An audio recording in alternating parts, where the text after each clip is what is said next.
দাম কমতে শুরু করলো ইয়ামা R15B4 ইন্ডিয়ান BS7 বাইকটি ব্ল্যাক কালার।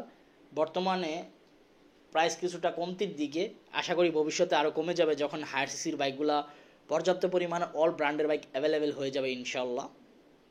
তো বর্তমান দাম কত চলতেছে সেটা আমি বলে দিচ্ছি। আসসালামু আলাইকুম guys, it's me Arman Sarwar. আজকের ভিডিওতে কোন ব্র্যান্ডের বাইকের সম্পর্কে কথা বলতে যাচ্ছি অলরেডি থাম্বনেল বা টাইটেল দেখে বুঝিয়ে গেছেন নতুন করে কি বলবো।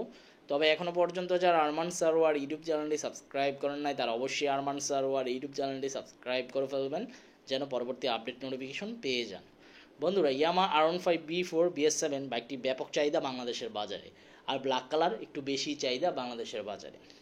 তো এই ইয়ামা R15B4 BS7 ব্ল্যাক কালার বাইকটির প্রাইস কিছুদিন আগে অনেক বেশি ছিল, 5,70,000, 75,000 বা 60,000 টাকা করে সেল করতো, বাট বর্তমান আস্কিং প্রাইস চলতেছে আপনার 5,45,000 টাকা।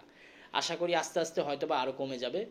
আর বাইকের প্রাইস একটু রেঞ্জে, বাজেট রেঞ্জের মধ্যে আসলে প্রতিটা মানুষের জন্য খুবই উপকার এবং প্রতিটা বাইকার জন্য সুসংবাদ, কারণ প্রতিটা বাইকার বাজেট ফ্রেন্ডলি বাইকটি ক্রয় করতে পারবে। তো যেহেতু বাইকের দাম কমতির দিকে, আপনার অবশ্যই 5-6টি শোরুম যাচাই বাছাই করবেন এবং 5-6টি শোরুম যাচাই বাছাই করার পর যে শোরুম থেকে মনে হবে কম দামে বাইকটি ক্রয় করতে পারবেন ওই শোরুম থেকে ক্রয় করে ফেলবেন ইনশাল্লাহ। আর বাইক ক্রয় করার ক্ষেত্রে অবশ্যই দেখবেন বাইকের মধ্যে কোনো প্রকার ক্র্যাচ বা দাগ আছে কি না, কারণ অনেক ক্ষেত্রে ইম্পোর্ট করে বা এলসি করে বাইক আনলে অনেক সময় দাগ পড়ে। যেহেতু নতুন ব্র্যান্ড নিউ বাইক ক্রয় করবেন, তাহলে আপনার উচিত বাইকটি দেখে শুনে ক্রয় করা, কারণ নতুন বাইক নতুনের মতো থাকেই বেটার।